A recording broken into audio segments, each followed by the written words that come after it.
Bismillah, alhamdulillah, wa salatu wa salam ala rasulillah, amma ba'd. Continuing our conversation around Allah subhanahu wa ta'ala's names and attributes. Ibn Qayyim rahmatullah alayhi says, Kamal sifatillah subhanahu wa af'alihi wa asma'ihi. The perfection of Allah's attributes and His actions and His names. And here Ibn Qayyim rahmatullah alayhi, what he's going to do is to start to tie the concept of Allah's names and attributes with the health, the spiritual health of an individual, of a human being. Okay? And he gives us a few analogies. There's no need to go through them all, but one analogy, he compares it with water. He says, Allah subhanahu wa ta'ala created water, tahir, mutahhir. It's pure in of itself, and it purifies other things. فلو ترك على حالته التي خلق عليها ولم يخالطه ما يزيل طهارته لم يكن إلا طاهرا ولكن بمخالطته أضداده من الأنجاس والأقذار تغيرت أوصافه. He says, water is created in a certain way. It's pure, and it has the ability to purify things. And if you were to leave water in of itself, by itself, it will stay that way. It will always stay pure and a purifier. It's only when external things begin to mix with that water, that's when it begins to lose these attributes.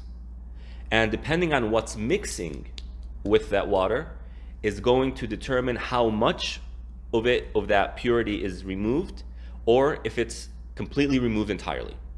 So if pure things begin to mix with water, you have leaves, you have maybe an animal walking by, you have a branch that falls in, you'll see how the color will start to change, and its ability to retain its purity begins to kind of diminish. Of course, so long as pure things are mixing with it, it remains pure, and you can use it for wudu, but the idea is it looks different now. Right? It's less appetizing. When you see like a stream of water, and because of all the dirt and whatnot, looks brown, you're not going to drink it. But if you're off in an area where there's so little pollution and the water just crystal clear blue, right? It's a whole different, it looks appeasing, like you just want to drink it. Now what happens when things that carry characteristics that are completely opposite to the water begins to mix with it? So if water is pure and has the ability to purify, what happens when something that's impure, and if it were to transmit to something else, it makes that thing impure? What happens when that begins to mix with water? Not only does it remove the purity, right, it converts it into something unpure or impure, right? So you have this analogy here. Now Ibn Qayyim rahmatullah alayhi says, well, the same thing about the fitrah of the human being, spiritual state. The Prophet ﷺ says, كُلُّ مَوْلُودٍ يُولَدُ عَلَى الْفِطْرَةِ. Every newborn is born with this fitrah, this purity. And what the fitrah means is that we have a natural inclination to believe in a higher being that created the universe. And we have an interest in getting to know that higher being and to connect with that higher being. We also have a natural understanding or a basic understanding of morality. Right? We understand that killing is wrong. You don't need to convince someone that murder is wrong. Even a murderer understands what they did is wrong. They might try and justify what they did, but they understand that what they did is pretty big. And they understand, humans understand stealing is wrong. You don't have to convince a child that stealing is wrong. You don't have to convince a child that lying is wrong. It's part of their basic fitrah. Right? Now, the fitrah won't advise us or can't advise us in the particulars. The fitrah understands that there's a creator, but what that creator wants from us, you can't determine that based on the fitrah alone. Hence the Prophet ﷺ, before becoming a prophet, he had the purest fitrah, pre-revelation. Yet, despite that, Allah subhanahu wa ta'ala tells the Prophet ﷺ, مَا كُنْتَ تَدْرِي مَا الْكِتَابُ وَلَا الْإِيمَانُ. Allah tells the Prophet, you were unaware of revelation and iman. You didn't know the details of iman. And Allah says, وَوَجَدَكَ ضَالًّا فَهَدَى. Allah has found you in a state of, you can translate it as misguidance, but obviously it's not misguidance. It's just that you didn't know the straight path. Why? Because you didn't have knowledge of it. He only understood that there's a God, and he wanted to worship that God. And he understood that this idol stuff, it doesn't seem right. That's the basic fitrah preserved. Right? It's when the Quran comes, revelation comes, it becomes nur ala nur, light upon light. The light of fitrah upon the light of, with the light of revelation, now you have this very bright light. Okay, so every heart is born with this fitrah, this purity. It's only when external things start to come in that begins to diminish that purity or to taint it altogether, right? So we human beings, our goal needs to be to preserve our fitrah. And if our fitrah has been mixed with things that diminish that purity, to work towards removing those things. And the fitrah, yeah, I think there can be cases where the fitrah is so damaged, it's almost unredeemable, illa yasha Allah. But that's a very rare case. A very rare case. Everybody is redeemable. The fitrah is restorable, like water. Right? No matter how much water is tainted, if there's still some water there, it can purify. And Allah subhanahu wa ta'ala created the earth in a way where, like the rocks, when the water is going down the stream and it goes through rocks and whatnot, it purifies itself. And you also have technologies that can purify water. Well, similarly, Allah has given us tools to purify our fitrah. And you have stories of reverts whose fitrah was tainted and broken in the most imaginable way, from homosexual tendencies to promiscuity to doing drugs and then Allah subhanahu wa ta'ala guides them and they begin to restore that fitrah to where they see the things that they used to lust for as disgusting. Right? Look at the companions. The companions used to worship these idols, these dates. And as Iman came to them and they grew in Iman, they saw these things as like, we used to do this stuff.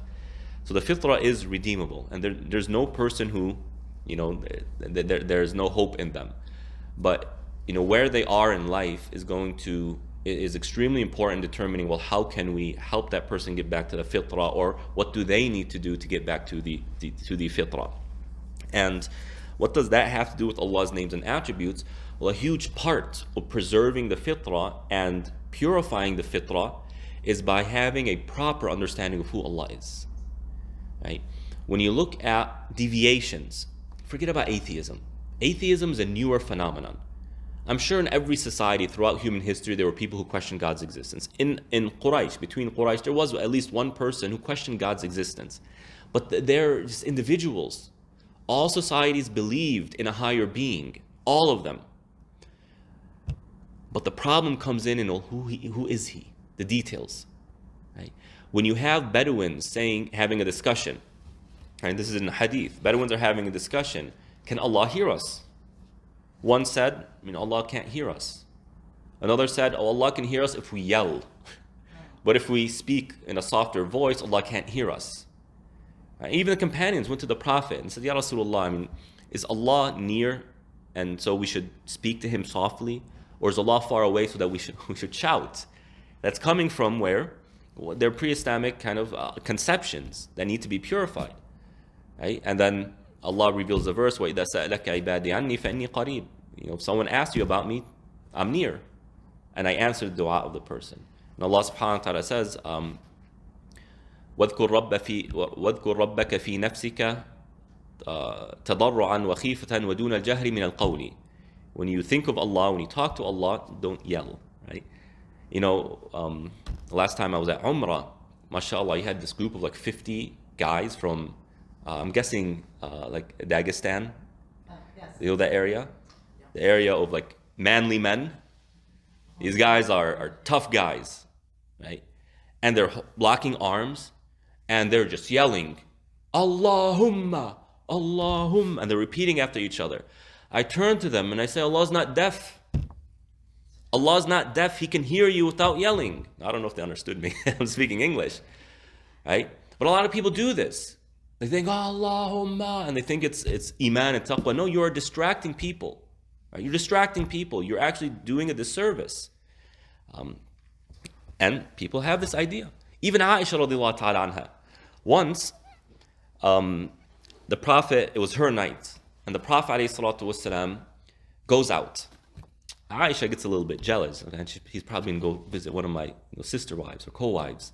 She gets jealous. She puts on her abaya, or maybe the hijab didn't even come at that time, and she goes and secretly sneaks behind him. She goes, and it's night, right? There are no lives. This is the wife of the Prophet. This is the most beloved lady to him, by his own words. Right? So she follows him, and the Prophet goes to Baqiyah, the graveyard, and he stands there for a little bit, and then he starts coming back. Now, she didn't think ahead. He's coming back. It's like, uh-oh, now I'm in front of him. He could see me now. And then she starts walking back to her house. The Prophet ﷺ notices there's something moving, right? So he picks up his pace. She realizes she starts picking up her pace. The Prophet goes faster and she starts running. She makes it back home, right? The Prophet enters. Aisha is kind of panting. He said, Aisha, I was coming back and I saw something moving, right? I wonder what that was. And she said, Ya Rasulullah, if I don't tell you, Allah's going to tell you. It was me, right? It's like, why? Why were you following me? He's like, I was jealous. I was afraid that you're going to go and, go to one of your other wives. And the Prophet said, are you afraid that Allah and His Messenger will do you an injustice? And then he said, I'm trying to remember the exact wording. He said something along the lines of, Allah knows what you whisper to yourself. And Aisha was surprised. Like, Allah knows what I whisper to myself? Right? She didn't know. Right? It's not because she had ill feelings or her fitrah was corrupted. It's that pre-Islam, they don't have these nuanced details. And so the Prophet comes and teaches them. But the idea is, well, what happens? What happens to my relationship with Allah if I believe Allah cannot hear me? What's going to happen? Dua is gone. What's the point of making dua if Allah doesn't hear me? And we know dua huwa al-ibadah. This is an essence of ibadah.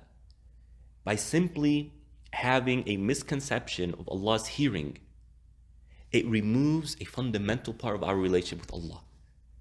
This is what happens when we have an incorrect understanding of Allah. And so Allah comes and says, وَمَا قَدَرُ اللَّهَ حَقَّ قَدْرِهِ. They did not appraise Allah with proper appraisal. And then they said, إِذْ قَالُوا مَا أَنزَلَ اللَّهُ عَلَى بَشَرٍ مِّن شَيْءٍ. They said Allah doesn't talk to human beings. So this belief that Allah doesn't engage humanity removes this concept of messengers, which is a pillar of Islam. In another verse, وَمَا قَدَرُ اللَّهَ حَقَّ قَدْرِهِ وَالْأَرْضُ جَمِيعًا قَبْضَتُهُ يَوْمَ الْقِيَامَةِ وَالسَّمَاوَاتُ مَطْوِيَّاتٌ بِيَمِينِهِ. And they didn't appraise Allah with proper appraisal. And Allah subhanahu wa ta'ala is capable of folding the sky, folding the heavens, and holding all the earth, with His hand, subhanahu min ilah. Their claim was Allah cannot revive the dead. That's their claim. It's not that Allah doesn't revive the dead. Their claim was Allah cannot revive the dead, and therefore there must not be an afterlife. Their misconception of Allah's ability caused them to reject and disbelieve in a foundational part of faith. You see what I mean here? So when we talk about the fitrah, a lot of the preservation of the fitrah and the restoration of fitrah has to do with understanding Allah for who He is. Kamal sifatillah, the perfection of Allah, and why He does things. Right? ثم إنه سبحانه يصرف ما أخرجه. This is part of the.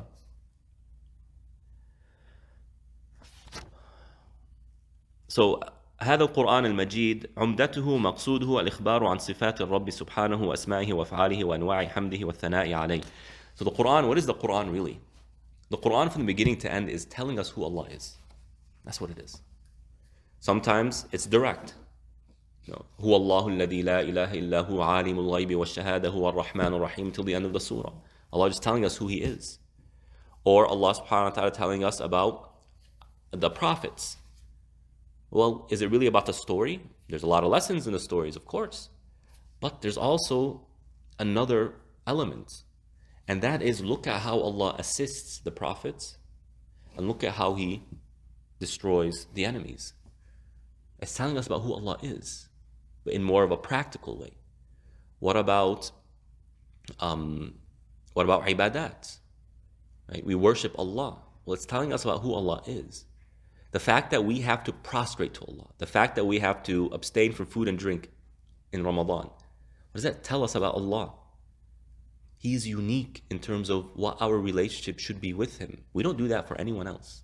I've given this example a lot. Your husband, your spouse, your child, whoever it is, says, don't eat, drink, don't eat anything today, from when you wake up until, when I come back from work. You're not going to do it, right? You're not going to do it.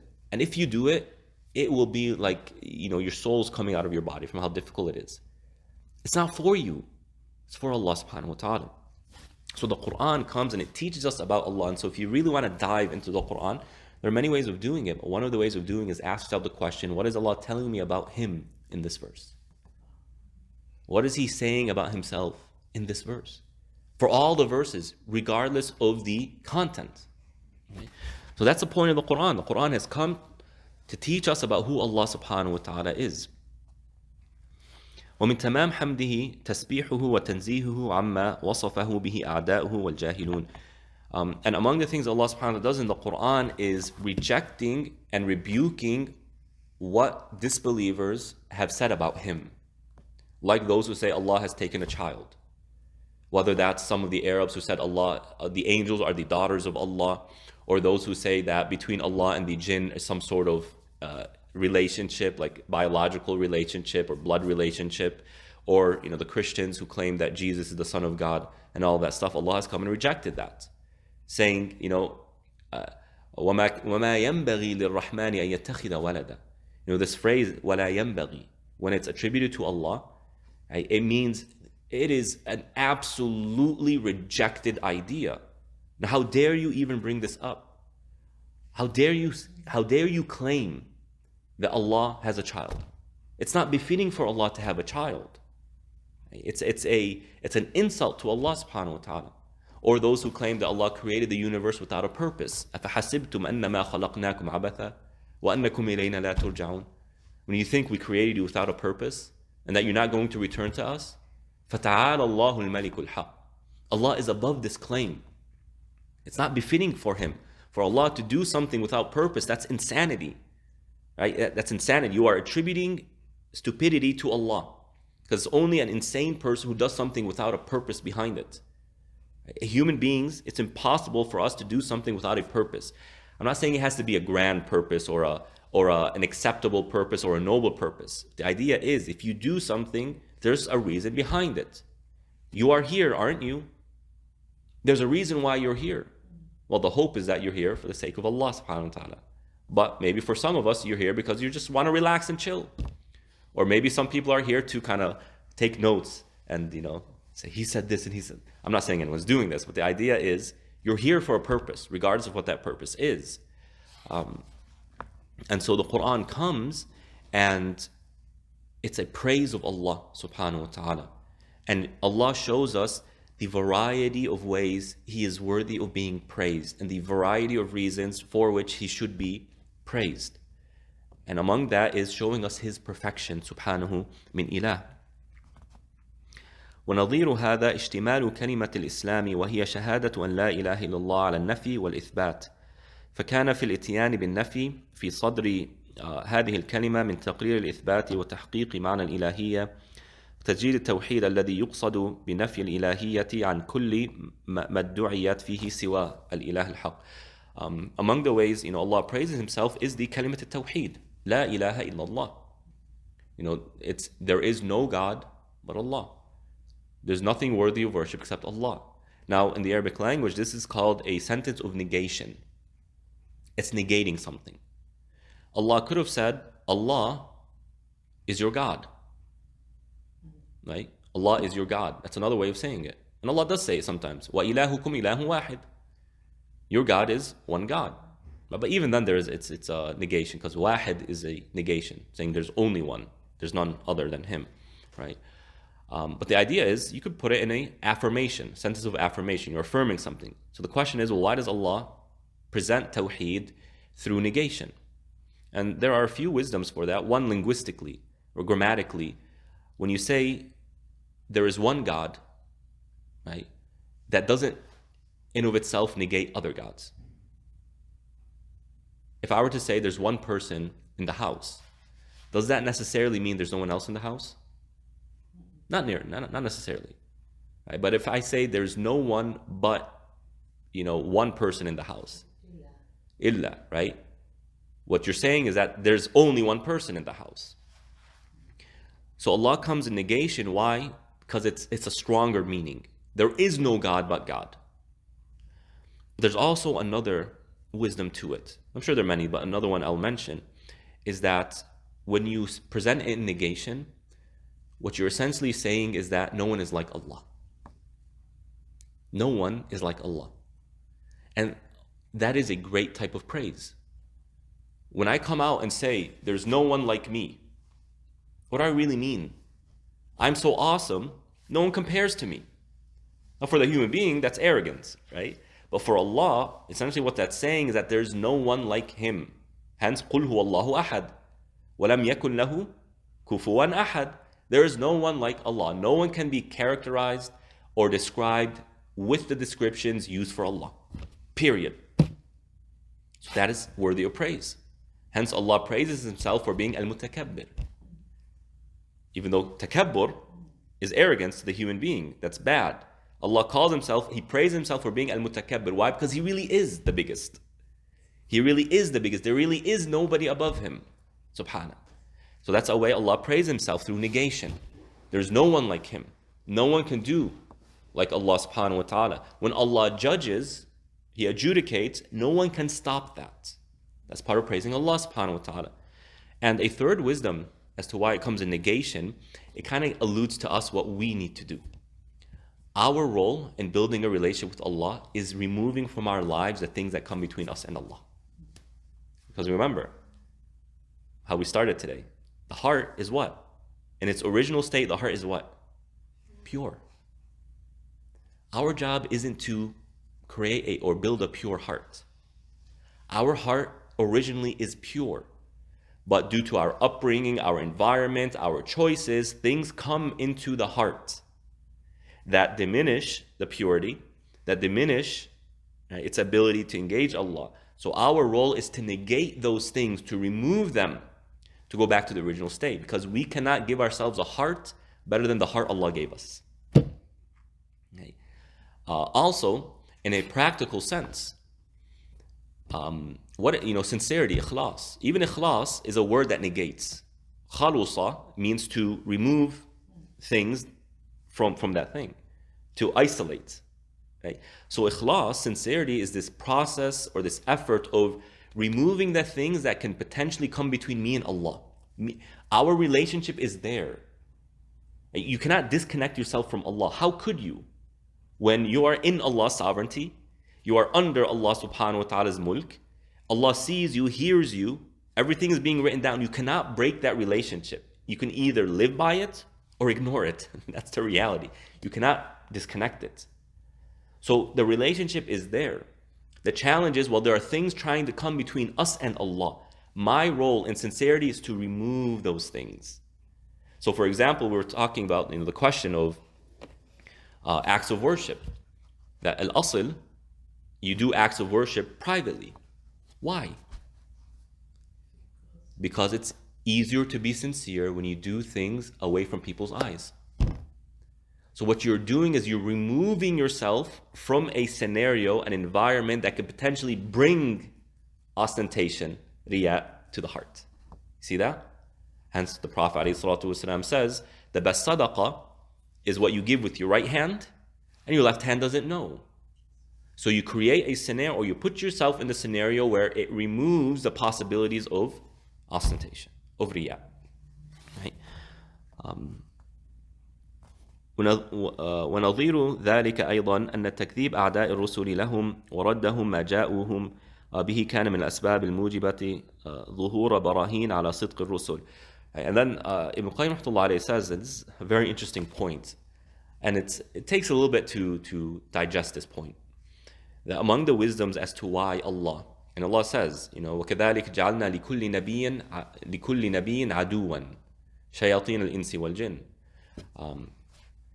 That Allah subhanahu wa ta'ala says, we have allowed we have allowed enemies to be there for every prophet. Every time a prophet is sent, there are enemies. Right? Allah is praising himself for allowing this. This is the wisdom. Well, one of the wisdoms is that by having this dynamic, right, certain things result. You see how Allah assists the believers and He destroys the plans of the disbelievers to tell us about who Allah really is. Right? It is truly fascinating how those who plot and plan against Islam end up providing Islam with the things that make it strong. It's truly amazing. Wallahi, it's something that's mind-boggling. And that is the khizi, the humiliation that he punishes these people with for going against Allah and going against His awliya, His friends. Right? He uses them for the exact purposes of the believers. So Allah subhanahu wa ta'ala shows us that He's really in control. Like Yusuf, the story of Yusuf alayhi salam. When we look at Yusuf alayhi salam, a lot of injustices were done to him. His brothers were unjust to him. The caravan that came by took him and forced him into slavery. That's an injustice. They sold him for a very miserly price. That was an injustice. The injustice of the wife of the Aziz and those ladies who were trying to seduce him, that was an injustice. They put him in jail. So many injustices. But in the beginning of the surah, what does Allah say? Wallahu ghalibun ala amrihi. Allah is in control of His affairs. وَلَكِنَّ أَكْثَرَ النَّاسِ لَا يَعْلَمُونَ. But most people don't realize this. All of what happened in those injustices were critical to getting Yusuf to where Allah wanted him to be. For protecting his relationship with Allah subhanahu wa ta'ala. Right? And this idea passes by us. When Allah put Yusuf alayhi salam in jail, even though Yusuf alayhi salam said, "As-sijnu ahabbu ilayya," I mean, being in prison is more beloved to me than falling into these sins. But that wasn't necessarily a dua saying, "Oh Allah, put me in jail." That was just showing his sincerity. But Allah subhanahu wa ta'ala did put him in jail. Why? To protect him. To protect his relationship with Allah. And this comes out when you have these opposites. When you have these forces of evil trying to come at you. They will teach you about Allah things you cannot learn elsewhere. You can't.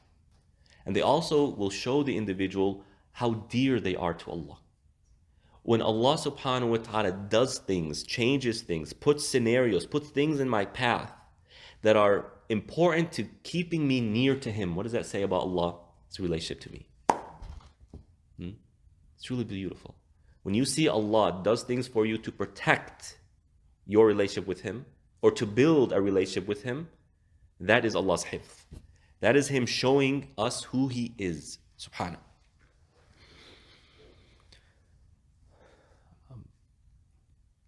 ولنضرب لذلك مثالا يتبين به وهو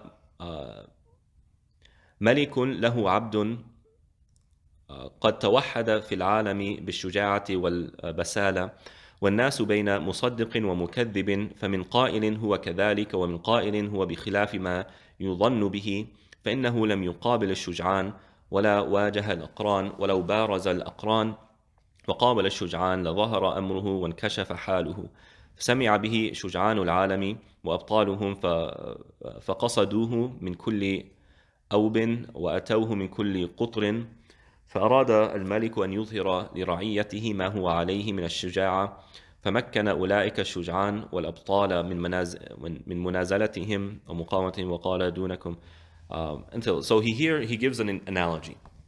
He says there's a king who has a soldier, and the soldier is, the king praises the soldier for his courage and his strength and his loyalty and all these good attributes.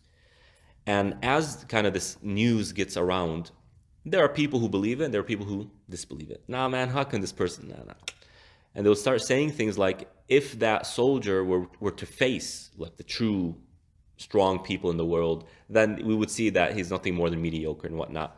So word gets to the king that people are saying this. Some are believing, some are disbelieving. So what does he do? He creates a platform, a scenario, an environment where he can show the people that what he said is the truth, and that this person truly is as he is describing him. So that happens, and the soldier begins to defeat every strong person, one after another, one after another, one after another. Now, after this, are people going to differ? No, I mean, they all saw it. Yeah, this man really is as he's being described. He is that strong, courageous individual. So Allah subhanahu wa ta'ala describes himself in certain ways. If there isn't a scenario to show us these things, then is he really that? Of course, we know as believers he is, whether he shows it or not, whether it's realized or not.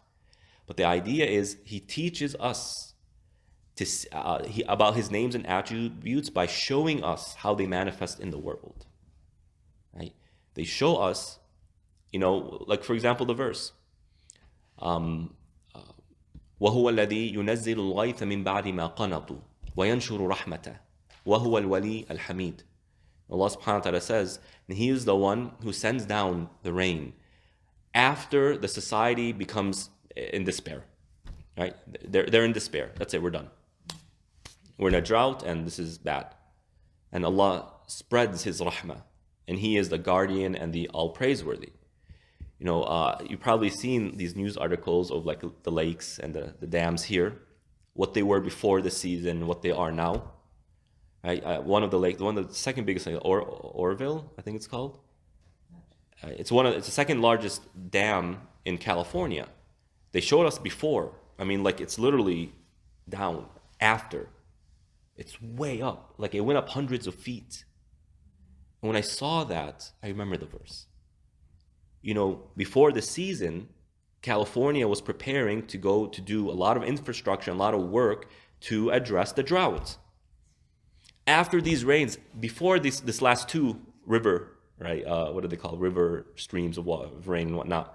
Before these last two, I saw an article that they abandoned the plans. That's it. We don't need to do it anymore. And now, for the first time in 25 years or in decades, these dams are overflowing. Can you imagine that? Can you imagine that?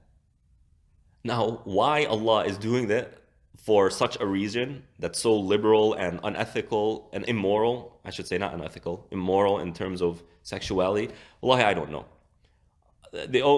I hope that this rain is Allah subhanahu wa ta'ala rewarding the believers, right? Especially for, inshallah, our efforts in helping our brothers and sisters in Turkey and whatnot. And Muslims in America are very generous. We know this, right? But what?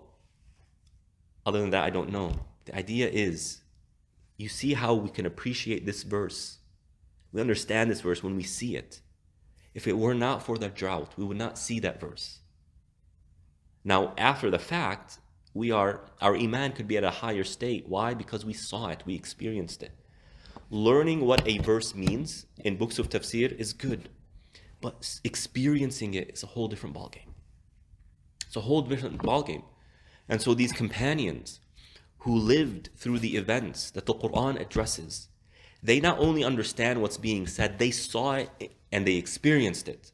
So no one can have a connection with the Quran like the companions. Unless Allah creates for us the scenarios that allows us to live these verses and see them in front of us. But that can only happen how? If the scenarios are made. And sometimes that requires there to be difficulties like a drought, difficulties like enemies, right? And so it's a small evil in comparison to the good that results. I promise you, the companions aren't sitting there saying, man, why did Allah do this and that? They are happy and they are glad that Allah put them through that rigorous training, because the fruits of their patience and their efforts and their perseverance is like no other. والمقصود أن خلق الأسباب المضادة للحق وإظهارها في مقابلة الحق من أبين دلالاته وشواهده، فكان في خلقها من الحكمة ما لو لفاتت بها تلك الحكمة، وهي أحب إلى الله تعالى من تفويتها بتقدير تفويت هذه الأسباب. So as I said, Allah subhanahu wa ta'ala allows a little bit of evil to happen, not because the evil is what's intended in the first place, but that it leads to something great. That's meant for everyone, by the way. Right? This idea of feeling this love for Allah and feeling Allah's warmth and seeing His mercy isn't meant just for us. Rather, it's meant for everybody.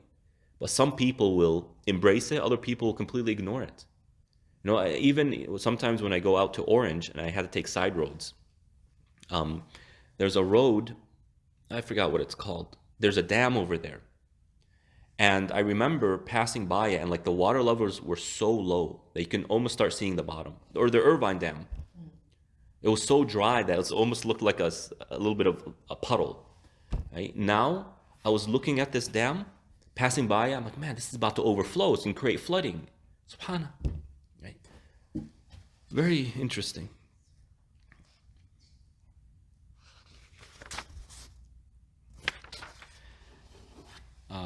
فصل, a new chapter, في بيان طرق الناس في دخول الشر في القضاء الإلهي.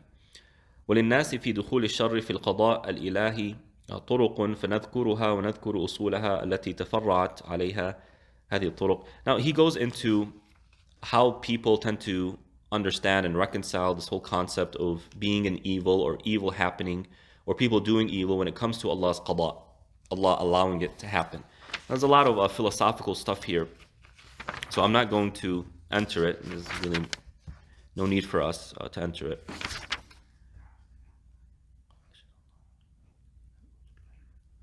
Allahu Akbar, Allahu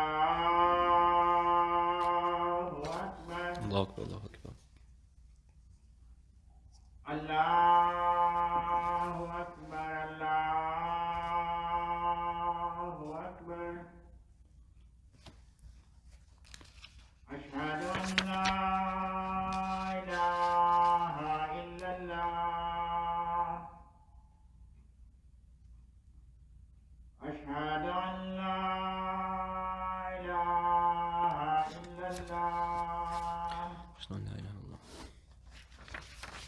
أشهد أن محمدا رسول الله. أشهد أن محمدا رسول الله. حي على الصلاة.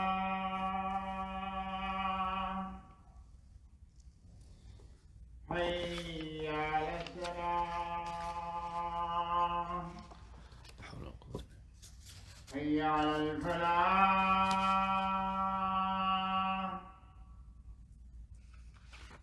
حي على الفلاح. الله أكبر، الله أكبر. الله أكبر, الله أكبر. لا إله إلا الله. لا إله إلا الله.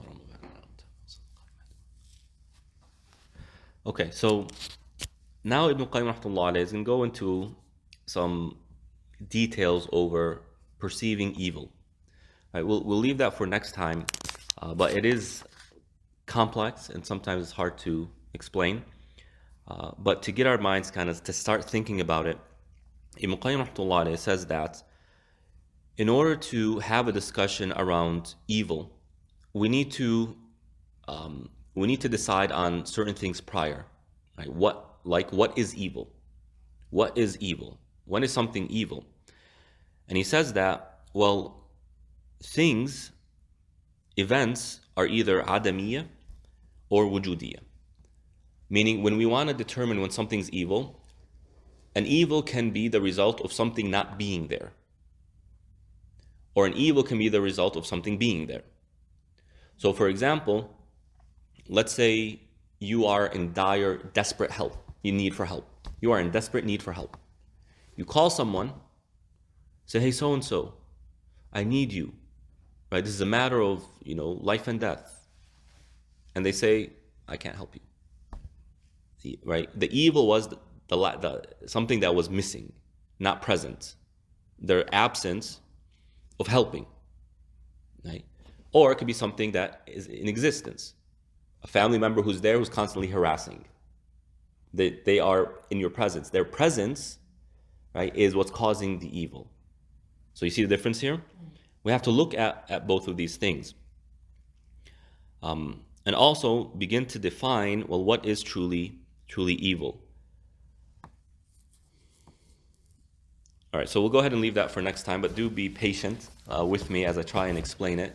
But inshallah, if I'm successful in explaining it to you all, then